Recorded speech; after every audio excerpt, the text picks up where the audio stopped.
Does the Military Veterans Department honor all veterans without fear or favor? Do all national monuments reflect the country's diversity? Can the Pan Africanist Congress unite in honor of the late Jafta Masemola? And are the PAC struggle heroes given the recognition they deserve? What time is it? It is question time.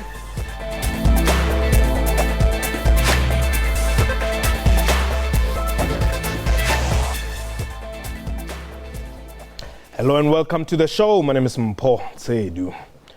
Several events are taking place in and outside the country in celebration of Heritage Month.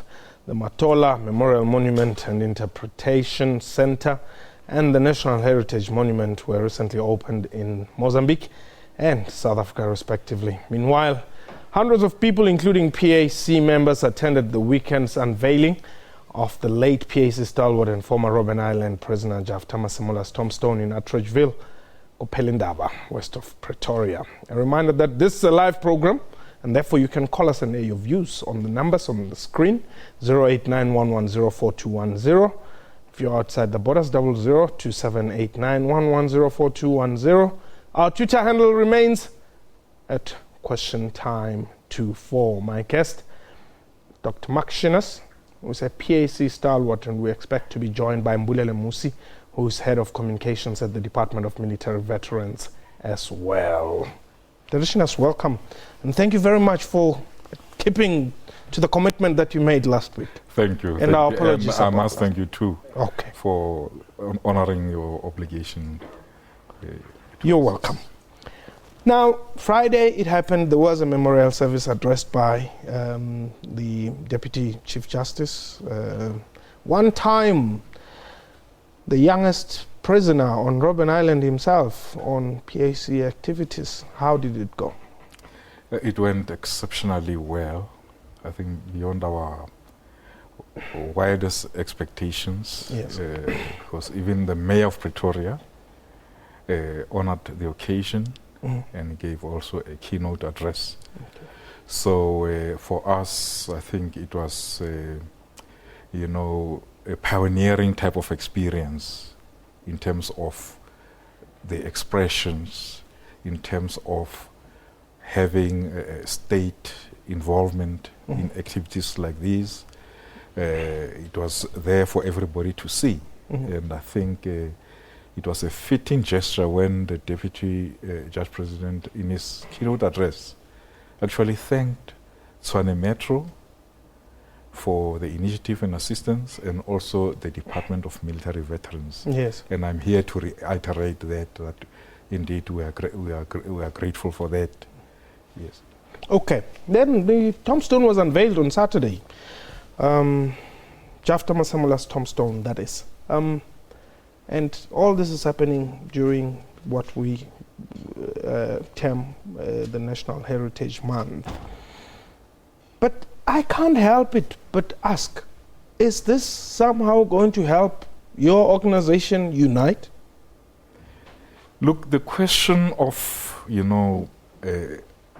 revolutionary organizations picking up challenges throughout their history, it's part of human history. And I don't think it's unique to PAC.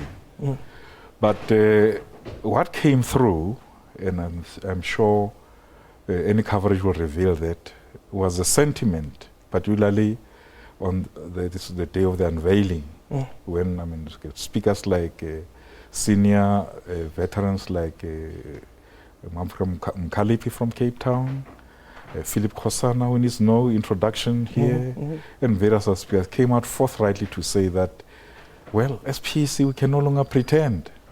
We just have to get our house in order. And the sentiment was a consensus and unified response from virtually all the veterans who were there. And I must say that, well, more than that, I'm so into confidentiality, I'm afraid to say. But one of the important things I think I'm at liberty to disclose is that there was a meeting of, that is what I term as 5-star veterans on the very issues that we're raising. Right. And all I can say to the public out there, to Africa out there, is that now the veterans have folded their sleeves. They are coming out to say that whatever is wrong, we can no longer pretend. Whatever is wrong must be corrected. It must be righted. Okay. And there's no higher ground. There's no low ground. We must be fair and objective with the purpose of ensuring that it is not so much PAC that it needs this unity. It is this country now, as things stand. Okay. We have a national obligation to ensure that these issues are attended. Because as a result of this disunity, then the people are robbed of the history of somebody like Jafta Masemola. 28 years on Robben Island. You were with him there. Yes, Okay. quite true, quite true. But in terms of this recognition, I think what we managed to achieve now, and thanks to the organizing committee, the role played by Mwafrika Chamzashe and Eugene Mutati, they did sterling, and those who were helping them, they did. But it was the stepping into the resources of the state. Okay. It's not that it was there was any reason other than that. It was resource-based, and of course other dynamics. But the fact that now we could tap into the positive response of the state, and which we are grateful and thankful, and we say it publicly, it happened. Okay. And secondly, we must understand that I have lived with the tiger. You know, the type of unveiling that you get, that we are used to, unveiling, and then it's followed by what they call this visinons and all that. Yes. That would not fit into his character. He was too serious-minded. I think even beyond the grave, he would never forgive us if we did that. There were such offers along the way, but we said no. It must be a fitting type of tribute to his life, because he has made such sacrifices, you know, many cannot even imagine. So, and indeed, when this happened and it came, and I think it fulfilled our greatest expectations. Okay. I think everybody felt that he deserved it. It's not a favor. Okay. Yes. But why him? Who is he? The tiger is a rare species. When we talk about him, we can go on at length. But he was first and foremost a revolutionary. He was an educationist, a loving parent, an educationist to boot, a developer. You know, you call all these qualities and they fit in. He was also, in his own right, a music enthusiast. You know, could say, people get surprised when I say that when we were in prison, Johannesburg prison, you had this program of the classicals between 1 and 2 in the English service, and where they played, you know, Mozart and all those classicals. You couldn't go near to his cell because he would be listening to the classical music. And at least he and the Lion of Azania, the tiger and the lion, they had a very, very common taste, you know. They enjoyed classical music. Okay. So if you dare come in there and bring greetings or be noisy there, you'd have a rough time. Yeah. So that even his attitude on music was a very serious one. He drew the distinction between classical music. He drew with African compositions. As a school, he was a school choir conductor, but also he followed jazz, you know. Well, he's from Atteridgeville. So, yeah, so. Of course, from Atteridgeville. But what I'm trying to say is that he was a well-rounded figure. Okay. Yes. Now, this story, the fact that when he was about to be released, or upon his release, Nelson Mandela requested to meet him, and the contents of their meeting has never been revealed. Quite true. But, well, let's say, one can say, I speak on his behalf, because it was when we were in Johannesburg prison, yes, that he was taken away to Paulsmoor prison. And when he came back, he reported to us, so that he had been invited by the late Ndate Mandela, may his soul rest in peace. After, of course, there had been consultations between that is the ANC leadership, and also ANC cadres who were in jail. I mean, those were with, like the late George Moleva's, may his soul rest in peace. They were taken there as a group and marched to Jaffa. So Jeff was also invited, and where he interacted, what people may not know that they were the best of friends. It was, I think there was some chemistry between them that you could not explain, but there was that chemistry.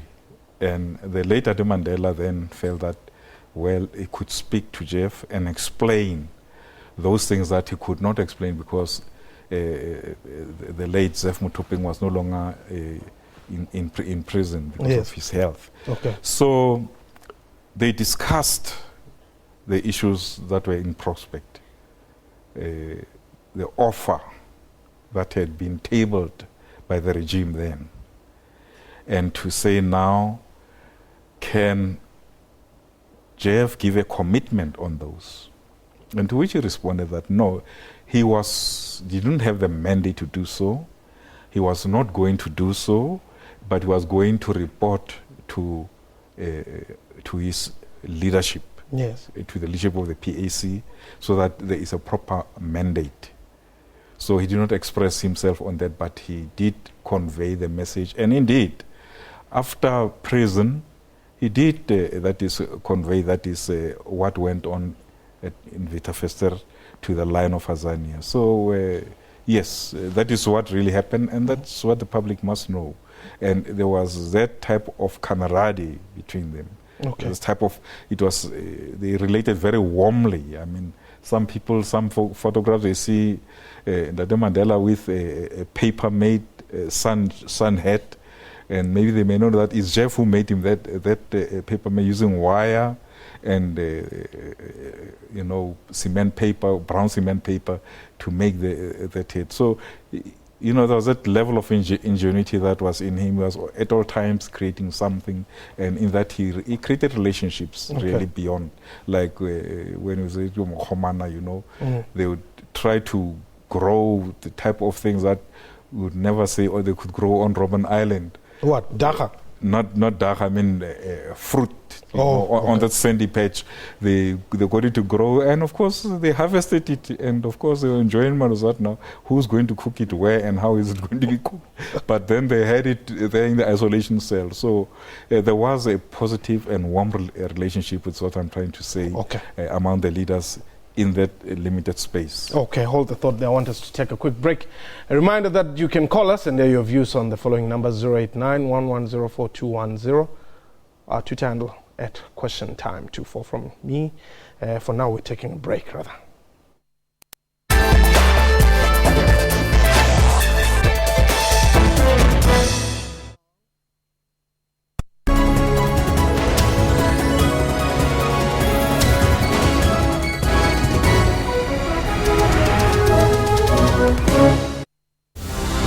Across the globe, locally, and on the entire continent. Every second, every minute, and every hour. There's always a breaking story. We commit to giving you the most important, significant, and interesting news. That's why it is not a surprise that more Africans are tuning to SABC News to find out what is happening. Because when news break, we've got you covered. SABC News, Africa's news leader.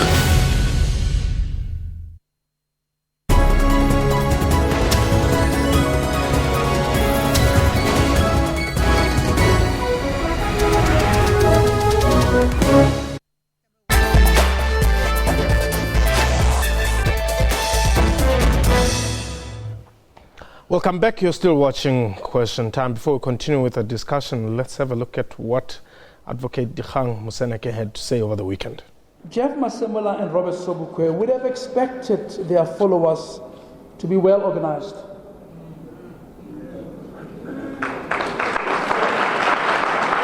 Their adherents to be cohesive and not to splinter around.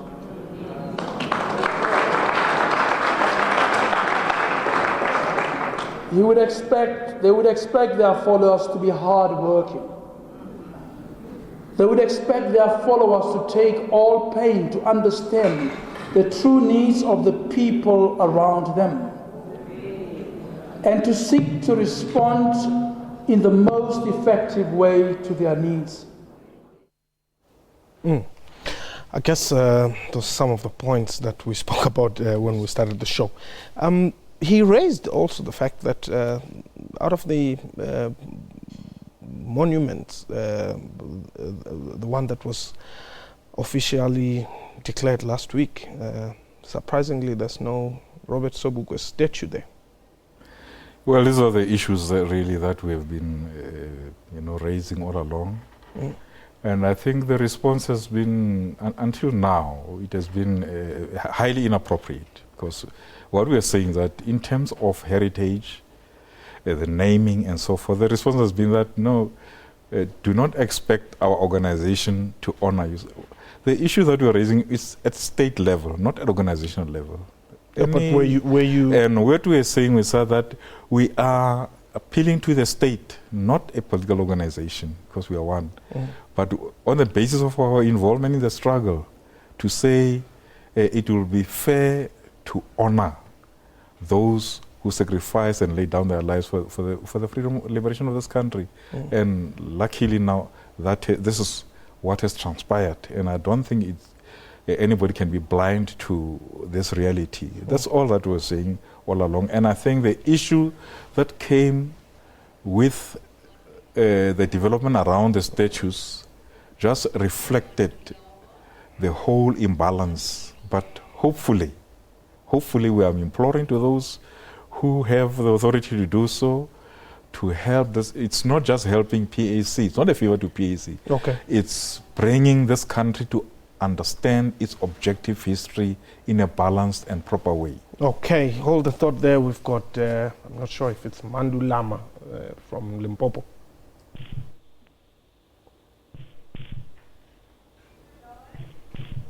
Mandulama? We seem to have lost the caller there, but give us a call on the numbers that are on your screen there, 089-110-4210. Those are the, or that's the number to dial. Twitter handle at Question Time 24 if you'd like to put your point across through Twitter at Question Time 24 or 089-110-4210. Now, do you therefore feel that the ANC government is not treating PAC well? I think it is so much, it's evident, in terms of that is naming, heritage and the like. But hopefully, this impartial trend that we saw with the honoring of Jafta Masemola will then build its own momentum. It will bring to its rear major forces in the struggle for our country, like Zef Mutuping, Nyati Pukela, Wabo Mazunya, and all those heroes and heroines of our struggle who were part of the PAC army in the struggle for liberation. That is the specific roles, their contributions, their sacrifices, because in so much as you have this type of what I call remissness in terms of there must be misguided elements who may feel that by suppressing information you build a country. No. Okay. By releasing information, by educating, by inviting criticism, that's how we build this country. For instance, the question of Jeff's death remains very a question. It remains unresolved. It's question marks. The TRC has come and gone. Not a single mention of Jafta Masemola. Okay. Let's take, I don't know if it's Mzigaise or Mzugisi in KZN. Yes, it's Mzugisi in KZN. Hello? Yes, Paul. Yes. You're speaking to Mzugisi in Mzimkulu. Okay, yes. Yes. I just want to ask the question to the honorable member next to you, that I just want to check, in Parliament I saw the PAC always agreed to the ANC.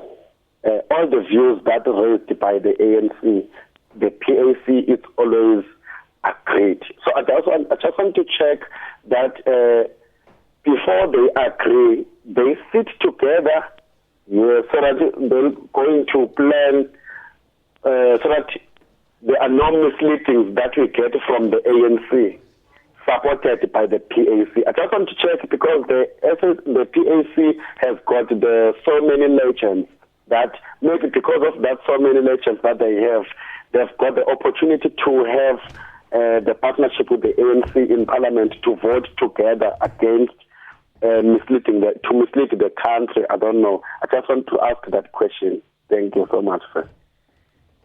Okay, I think, that's a valid question. I'm not so sure if you would be able to entertain Sinas.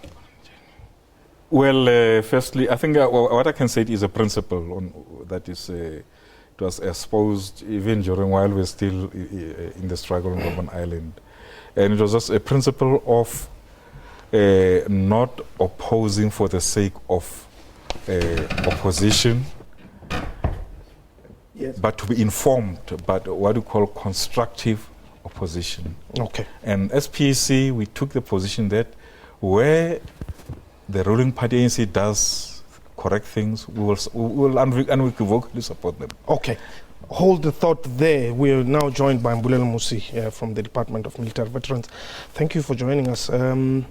Very quickly though, the Department of Military Veterans, this month we've spoken about the Jafta Masemola memoriam, but earlier we saw the Matola memorial as well.